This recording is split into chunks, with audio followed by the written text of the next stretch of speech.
Welcome to Capital H, the podcast where we explore the latest trends and developments to make work better for humans and humans better at work. I'm your host, Burt Rea, a member of Deloitte's Human Capital Consulting practice, leader of our U.S. Culture Transformation offering, and host of Deloitte's Human Capital HR Executive Debrief series. We've all seen how technology, globalization, increasing regulation, and the pandemic are reshaping the way people work, learn, collaborate, and lead. Organizations are rethinking their talent strategies at all stages of the employee lifecycle and are looking to the open talent economy to find better ways to attract, access, develop, and retain top talent. In today's discussion, I'll be joined by two Deloitte colleagues of mine, Lara Abrash and Steve Kimble. Lara leads our U.S. audit practice here at Deloitte, and Steve leads our U.S. tax practice. We'll discuss how the pandemic has changed how they meet the needs of the workforce today and how they plan to evolve in the future.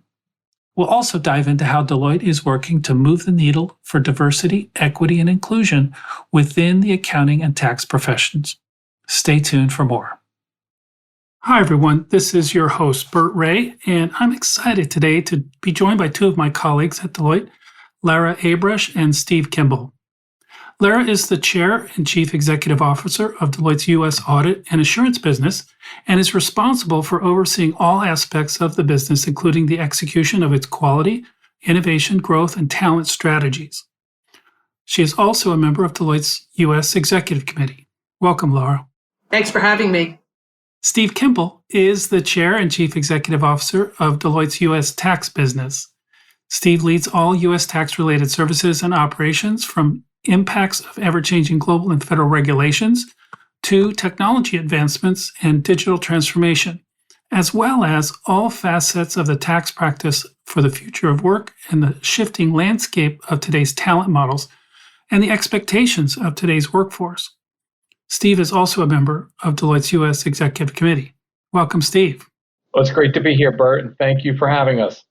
It's such a great pleasure to have you both together to share your thoughts on how you see the world of work changing. We used to talk about the future of work, but I think it's now. We're in it.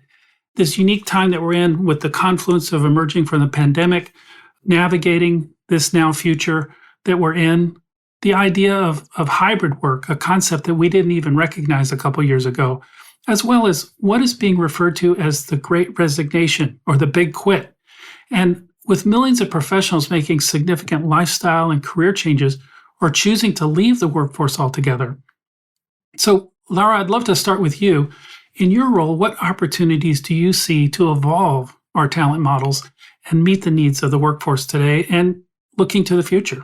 Well, I love how you started with the future is now. I think what we've learned in the last set of years is the pace of change that organizations and, quite honestly, our employees, the people that are joining the workforce, what they're seeing, it's the most active period of change. And there's a lot of debate about what people want in their lives. On top of all the things you talked about, there are changes around what people want. And we are seeing a confluence of those pressures coming together. So a couple of things come to mind as a leader of a business here at Deloitte. I used to think about my role as overseeing the strategy, and that's what you just said I do. But quite honestly, in the last 4 years, it's really become my role as I now refer to myself as the Chief Talent Officer. Because if you can't get the talent equation right, all of the other things that you're trying to do, unless you're in a business that's void of people, is just not going to come together.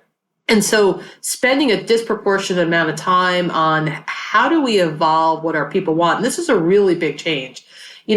4, 8, 10 years ago, employees didn't quite have this hold on employers. And you see it today. You see it through the Great Resignation. Now there's this concept of quiet quitting, which means I'm working, but I'm not really working. I'm not going to put this extra effort in.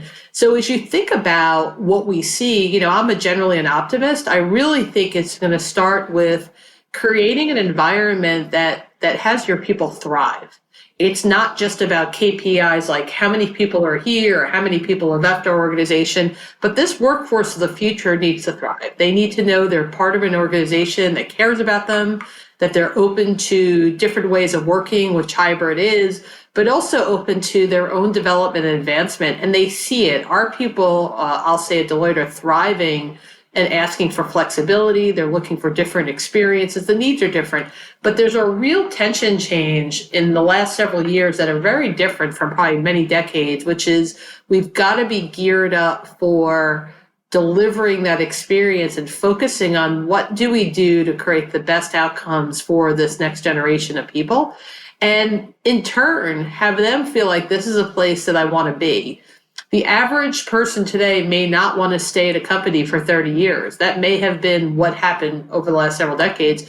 People today may want to have different jobs 3 years at a time over a 30-year lifetime. And can an employer actually provide those experiences rather than lose someone? And the mindset is really changing to, really what do you do for those people so that they feel that this is the place that they want to be. Yeah. It really takes it up a notch in terms of the job of managing talent and how do we create those opportunities? How do we open the aperture? Steve, I'd love to hear your thoughts as you think about this dynamic and where we are now, and how is your organization dealing with these changes, this shifting landscape?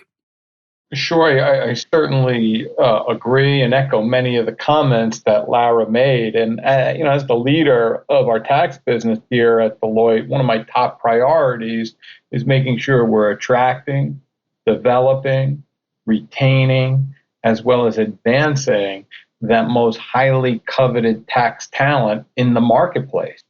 And we're clearly operating in an environment where tax is more complex than ever before.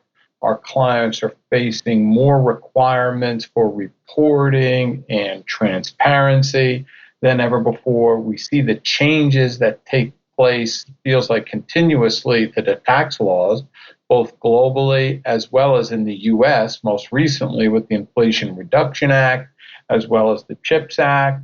But at the same time, we see that our clients across all industries are challenged for purposes of identifying, recruiting, retaining that necessary level of talent to sustain their tax operations internally. And all of this is creating a significant increase in demand for skilled talent.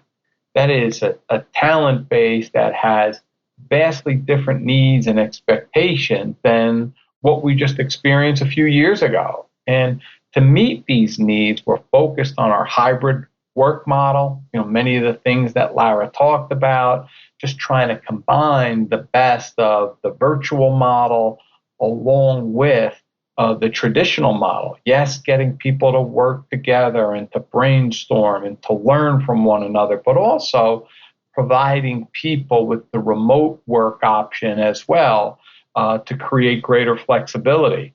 And getting this balance right while understanding there's no one-size-fits-all approach is extremely important, especially for purposes of meeting the needs of today's workforce. And I would just also say that we're enhancing our efforts around rewards and recognition, learning and development, as well as our benefits offering. All of these items represent opportunities to meet the shifting needs of the newest generation of professionals, as well as the more experienced professionals. Absolutely. It's fascinating to see this change happening over the last several years. And Lara, Steve, you've both talked about how we're managing our people, how we're helping them to thrive and operate in these new ways. Can we turn the lens to our clients? How are you shifting and adapting to our clients' needs and the experiences and changes that they're seeing? How are we continuing to act as advisors to them? Lara, let's start with you. I'll say we're doing it in two facets. One, so many of our clients are navigating the same issues. The shortages that you heard Steve talk about, we're seeing that in spades when we talk to clients and their finance organizations and their HR organizations. There's a real wear on their people. One part of it is making sure we're sharing our best thinking with them around how do they evolve and really start to think about a more customized talent experience for their people. How do they think about what skills they need as the leader of an organization and making sure that they're thinking about how do they bring people in and really help get those skills. But what we're really pushing them on is really innovative thinking. What do they do to address the pipeline? How do they maybe hire different types of people like data scientists in our business? I'll just say, we're in a different environment where, the old approach would be we would fly out to clients, drive out to clients to do the work we do with them in their offices. And I would say probably 80% of our clients are not in at all or just on a very limited basis. There's this wide spectrum of organizations just starting to come in and trying to help them think about how do they come back to work themselves and how do we find that sweet spot for helping them to evolve their strategies, be their trusted consultant and advisor and auditor and tax advisor, but at the same time, respecting that they're trying to figure out their own boundaries. And I think that that's a tension in, right now, as you see a lot of organizations coming together, how do they work together? This hybrid is not for the faint of heart. My general view on it is nobody's figured it out. I know you see a lot of press of companies declaring things. I think organizations are getting a bit frustrated by, what they would like to just be able to mandate, and they're not seeing that work. But I really think we have to evolve our thinking to what's the best experience for the workforce when they're working from home? What's the best experience when they come together? How do you make those the most high impact and meaningful experiences for everybody? And that's a lot of what we spend time with our clients on. And everybody right now is trying to find that sweet spot. Yeah, I really resonate when you said hybrid is not for the faint of heart. It really does test our resilience and our agility. I think certainly what I've seen in the market is one size fits all. Steve, as you just mentioned, does not apply. And we really have to take each situation, each team, each client working from their own place. Steve, I'd love to hear your thoughts on how you're seeing the organizations that you work with, the clients that you serve, dealing with this. When I think about how we can help our clients, the word that really comes to mind is collaboration. How do we work with our clients to help them identify solutions as it pertains to the workforce? And I think Lara used a great phraseology, if you will, as really needing to be that chief talent officer, that chief people officer. It's just more critical today than ever before for many of the reasons that you mentioned, Burt. But when we work with our clients to try to address their needs in terms of post-pandemic, what does the talent model look like for the organization, for particular departments in the organization? First, and foremost, it's helping them to design it. What does that future model look like? Where does technology fit in with respect to the equation of having a world-class, in my area of the world, a world-class tax organization? What are the appropriate skills that you want your people to have, whether it be technical skills, process skills, leadership skills, serving as a liaison to the business units to truly understand, what's on the agenda, what should be on the agenda, and how the tax organization could add value. But in terms of looking at the future model, some of the elements that we're focused on is what are the roles and responsibilities, being clear to define them, the structure of the team, how do we supervise team members, recognizing that some will be in person, some people will be working virtually. And again, some will fall into that hybrid category. What are the real estate needs of the organization, as well as the related infrastructure? The career path of people, where some spend more time together, live, working together, not only with the team, but with the advisors. Others are, more exclusively working virtually. And also, how do you train people and develop people over time? So, a lot of these items, there's no clear answers to it. We're learning as we go as well. But to me, it's extremely important to work in a collaborative manner and put yourself in a position to share some of the best practices. What's working, maybe what's not working so effectively. Mm-hmm. Yeah, I think that's really, really poignant. The sort of learning together and the collaboration element that you mentioned, I think is so critical. Steve, maybe you could say more. What are some of the specific success stories that you've seen in really emerging from the pandemic and embracing this new way of working together? Like all things, right? The pandemic has brought about a lot of learning. Our profession is dramatically changing. Our teams have been adopting, embracing new technologies, technologies that are more collaborative, getting people to work together, have a better experience, using these innovative methods to if you will, successfully move our business and that of our clients forward.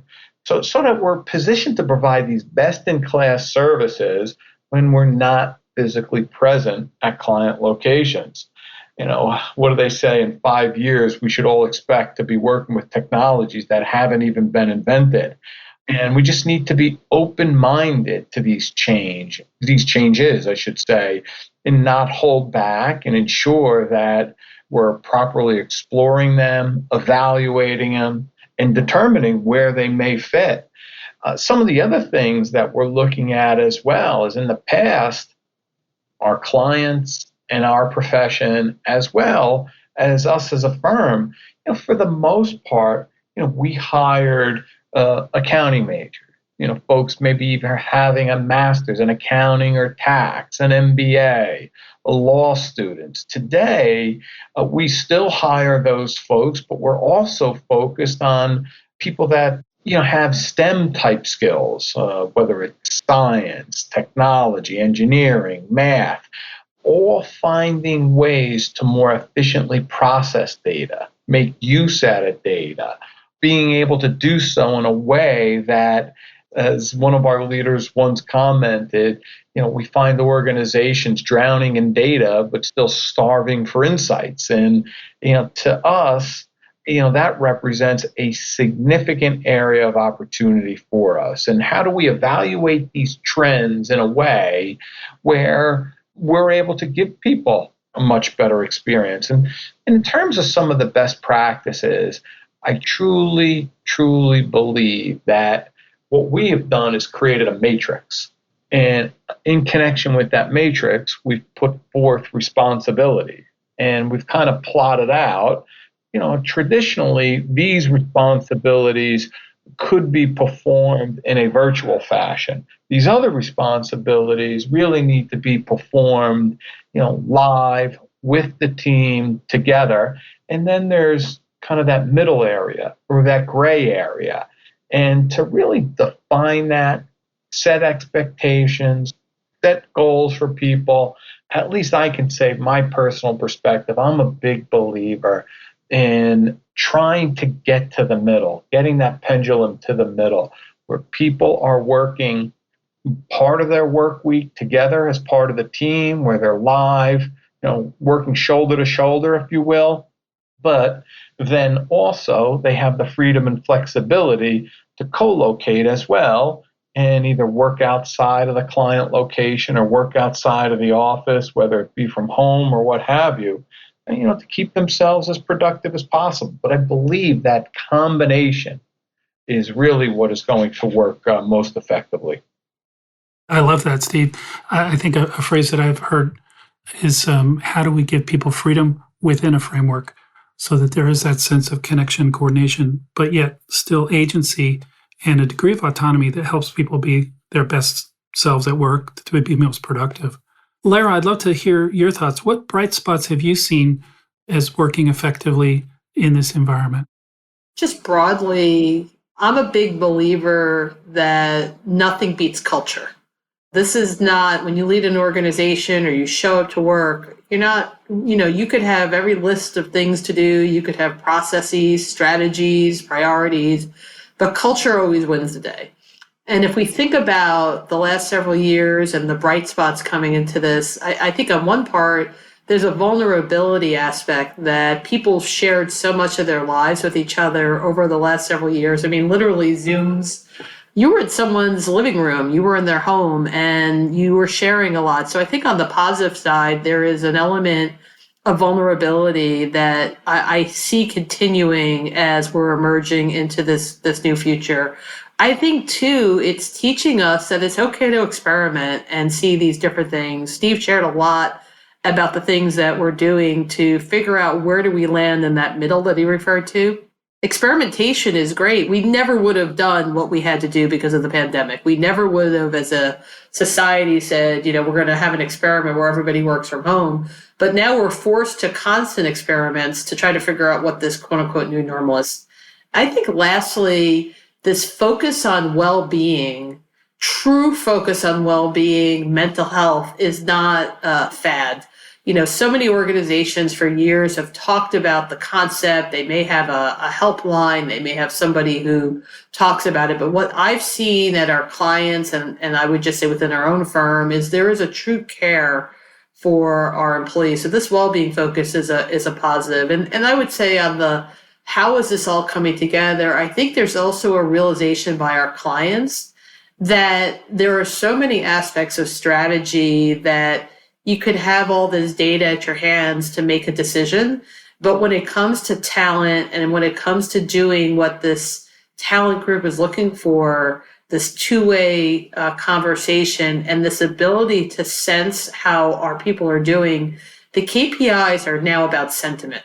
It's no longer about a strategic choice. It's so black and white. You're going to be making decisions for your workforce based upon sentiment. That means a lot more connectivity in different ways, and playing back to your workforce that you're listening. We talk about learning from each other, and that's a big part of making back to that culture point. You want to be at a place where someone's actually listening to you and you're part of the solution. Yeah, there's an old maxim that says, if you want to get someone's attention in business, ask them what they think.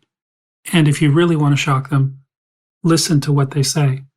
And I think our employees recognize that and value that so much. In this time of tumult, in this time of change, it's like, how can we listen more? Lara, I love the point that you made about well-being. And I've heard that well-being used to be an antidote for work. And now we're thinking of well-being as in the flow of work, and that is in the very nature of work.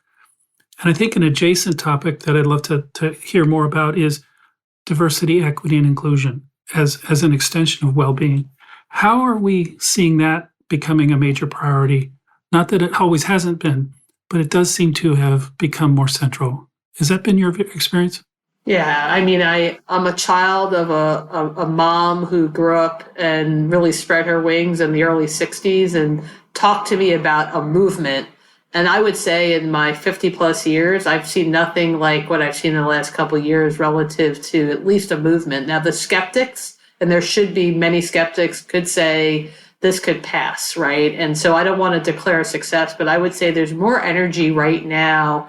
A lot of it coming out of George Floyd. Some of it came out of, Asian hate crimes. I mean, so many atrocious events that were occurring that I think for many, many years, the population at large just sort of accepted and didn't take in. And once you start to take it in and internalize it, and you start to realize that people around me are hurting. The pandemic was one sort of hurt. Societal effects are another sort of hurt. You started realizing that there are connections to all of these atrocious events by the people you join the workforce with every day. And you can't just come in and talk about the good things. You have to accept that things around you aren't great. And I think that was eye-opening for so many of us, including myself. At our firm, Steve, myself, and some of our other leaders early on really hunkered down to say, this has to be important to us. And, we focused in our area, we focused a lot around what can we do to evolve the diversity, not only of Deloitte, but of our wonderful profession. Being a certified public accountant it's a noble profession. It's a profession you have to be licensed to do. And when you start to uncover where we are from a diversity perspective, particularly with Black and Latinx individuals, we are woefully underrepresented. And, I'm sure Steve could talk a lot more about it, but it was a groundswell for us as leaders to look at each other and say, we need to do something different. We need to do something bold, but most importantly, it's bigger than Deloitte. We developed something called Making Accounting Diverse and Equitable. It was a $75 million launch. It's not just the money. It's about real fundamental change. It's about looking at root causes. Why is there not enough diversity? And it's about starting with the attractiveness of the profession. It's about, the financial disincentives to be in the profession. It's about the extra tax of the CPA, the inability to advance because there's not enough opportunity. The list goes on and on. The key message that I would leave with Burt is, one, I think this is more than a moment in time. I think it's a movement, but it's going to take so many of us to come together and not let this moment pass and just stay on it. And our commitment is it's bigger than Deloitte. We want to make this about what we could do in society.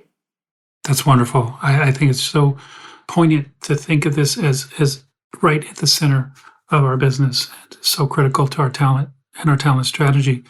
Steve, I'd invite you to say more about how tax is approaching this and the role that our tax organization is playing.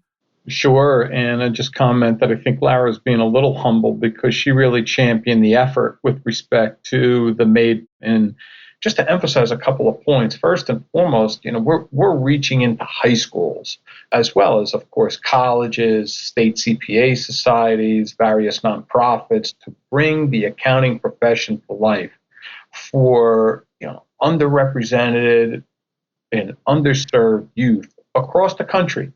We're building upon our existing relationships with HBCUs, Hispanic serving institutions by supporting the faculty, the administration, with funding for curriculum, just the developments focused on the evolving skills that are needed by accountants, and just, again, making people aware of the opportunities that are available more broadly in the accounting profession. And, under Lara's leadership, as well as the overall leadership of the firm, this is a key priority for us in terms of making our profession more diverse and equitable and giving people the opportunity to thrive in our organization. And as leaders, you really take great satisfaction from recruiting people to our organization, training them, developing them, sponsoring their careers. And Lara and I are together today in Florida where we're going to be celebrating the promotions of partners, principals, managing directors. And the number of new partners, principals, managing directors that are diverse today is much greater than it has been in years past. And I think that's attributed to the hard work of leadership and the commitment and to change people's lives for the better. So it's extremely gratifying. It's wonderful to hear and such inspiring progress and a demonstration of commitment to make a difference. With that vision in mind, with that aspiration, what would you offer as action steps for other organizations that want to also take steps in this direction? I would say first and foremost, under the leadership of our chair, Janet Foudy, as well as our CEO, Joe Ugasoglu, Lara and I were part of an exercise where we listened to outside experts talk about diversity, equity, and inclusion. One of the inspirational moments is how we talked about looking at the data in totality versus breaking it out between different diverse cohorts, whether it be Blacks, Hispanic, Latinx community, Asians, and as well as the other cohorts, and trying to understand what is the composition, what should be appropriate, how do we make sure that we're making ourselves available to educate these communities about the careers in our profession, and then how do we make sure we're attracting people that are motivated and that want to come to work for us and pursue opportunities? And once they're here, then how do we then craft a plan to give them an excellent experience with the wonderful mentoring, and relationships, and sponsorships, all with a view towards developing their careers or developing their skills and sponsoring their careers for further advancement. So again, it takes a lot of hard work. It takes a commitment. It's not only about making a financial commitment to achieve this in the form of internship opportunities, as well as scholarships and things of that nature, but but creating relationships with people and getting to know people and understanding what their goals, their ambitions are. And then again, the fun part of this job is playing a meaningful role to help those dreams become a reality. Absolutely. Thank you, Steve. Lara, back to you. Very inspiring to hear this story of leadership and setting an agenda and setting a path forward. How would you share that with other organizations in a similar fashion? How would you help leaders set that stage? I would think about this in a couple levels. I think Steve mentioned tone at the top and intentionality is critically important. So having your board, your C-suite, your middle layers of management committed to the change that you want to take is by far one of the most important things you could do. And it's not easy. It takes courage. It takes laying out the burning platform and putting on the table what the organization stands for. So I would start with that. And then you start to think about, well, what are my goals in the area of diversity, equity, inclusion? And often what you find, and I mentioned earlier that nothing stumps culture, is in the early days for an organization to be successful, they need to understand the root causes. What is preventing them from not attracting, retaining, advancing individuals that are of a different diversity? So really looking at the different types of diverse cohorts and getting under and thinking about what are the root causes around every element of the talent cascade and starting to implement strategies. We've looked at, the coaches we have assigned, the work that our individuals are doing. We have top talent reviews, just things that have become really tactical that are focused on the needs of that group. But I mentioned culture. I don't want to close out before this. You could have a lot of effort put in to create more diversity within your workforce. You could do a lot of processes to push the right decisions. You should challenge your performance management structures to make sure there's not biases in there, inherent or conscious or unconscious. Get your general counsel involved in that. But by far, the thing you can't just assume is happening is good intent from inclusion. Inclusion is about your entire workforce feeling like being different isn't a bad thing, that they don't need to assimilate into being like someone else. They could actually come in and be who they are and make things incrementally better. That particular effort is one of building capabilities, making sure everybody in the organization understands how to be a good teammate, how to be a great ally, and how to help others. And then it's also about accountability. It's about making sure people are held accountable for doing the right things. And that aspect around inclusion is incredibly important.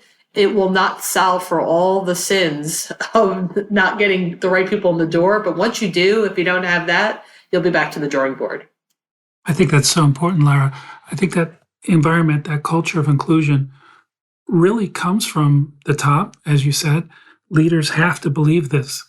And I think it also comes from whatever majority population has been traditionally incumbent within the organization. What is the action and the responsibility across the organization to create that sense of inclusion and not to assume that it will just flow from these other things that we're doing? Wonderful discussion. Thank you. Thank you both. I think you've offered some really thoughtful insights for our audience and some hard-won experience from our own firm and how we develop our people, attract and retain top talent, and serve our clients. So thank you both. I will give you another few minutes just to offer any closing thoughts. And Steve, I'll turn to you. Hey, Burt, it was wonderful to have this discussion with you. As we talked about, we're in a period of time where we're experiencing more change as a result of what we've learned during the pandemic. And I do believe that we will figure this out as a business community, as a profession, in terms of striking that right balance to accomplish the goal of being able to develop the next generation of talent, to be able to create close personal relationships, building that sense of community, the culture of an organization And by doing so, in terms of finding that right balance in connection with a hybrid model, offering people the flexibility, but also giving them the experience by investing in their careers, especially our younger professionals, and helping them develop the competencies and the skills that will serve them extremely well as they mature and ripen into more experienced professionals. I think the future is very exciting. I think technology is going to play an incredible role as well. And I think also those organizations that truly emerge as leaders are the organizations that are going to be able to capture the hearts and minds of their people and have them understand by incentivizing good behaviors and rewarding good behavior as it relates to playing a meaningful role as leaders, just to set up the right talent model that takes into consideration what's necessary for purposes of creating that continuity, the skilled workforce, the one that embodies the culture of the organization and represents what it stands for, and also creating opportunity for people, especially by changing the nature and makeup of the accounting profession and making it more diverse, through our MADE program, as well as the actions of the leaders, the partners, principals, managing directors, and the people at our firm at Deloitte, as well as more broadly in the profession. So again, we certainly see challenges, but we really look at those challenges as tremendous opportunities. Absolutely. And Lara, I think that was a key theme in one of your comments, that we've taken the opportunity to try things, to do things that we never would have attempted before because we've been faced with this crisis, multiple crises. Say more about that in your closing thoughts. We'd love to hear your wrap up for us. I keep harping on culture. Culture is how our people feel us showing up every day. And so when you're trying something new, not telling everybody you've got all the answers. You can buy yourself a lot of time by saying, we're going to try something we haven't tried before, and then we're going to listen to you and see how you feel about it, and then we're going to tell you what we see. That's an example of culture coming to life. That makes people feel like this is a place we want to see. Or we're going to take the time to make sure we really listen to your experience from working from home, and we're really going to hyper focus on that. And if we don't like something that we're going to talk about, it's that vulnerability and openness. And I would say lastly, for us as leaders, it's walking the talk. If we're going to go and talk about some of these things and how we're going to try and experiment it, we have to commit to it, and we have to do it ourselves. So if we're going to talk about diversity, equity, inclusion, we have ourselves need to live in a place that shows that we're committed to it. So that's a few things of what I meant, trying things differently, but it all comes under the context of our people knowing that we don't think we have all the answers. We're in this together, and we're all going to come together to come up with the best answers. Well said. Well said. Thank you. Lara, Steve, thank you so much for taking some time to speak with us. It's been a pleasure to have you share your thoughts and insights, and I wish you all the best, and thank you again for joining us.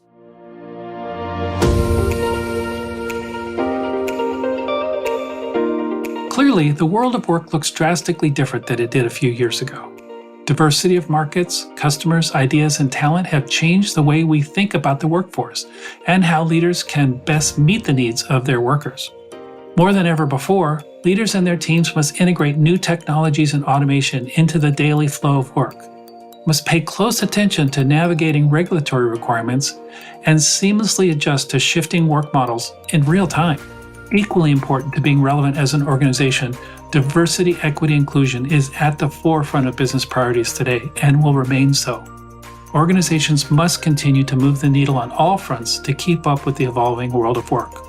Again, a big thank you to my colleagues Lara Abrash and Steve Kimble for joining us today.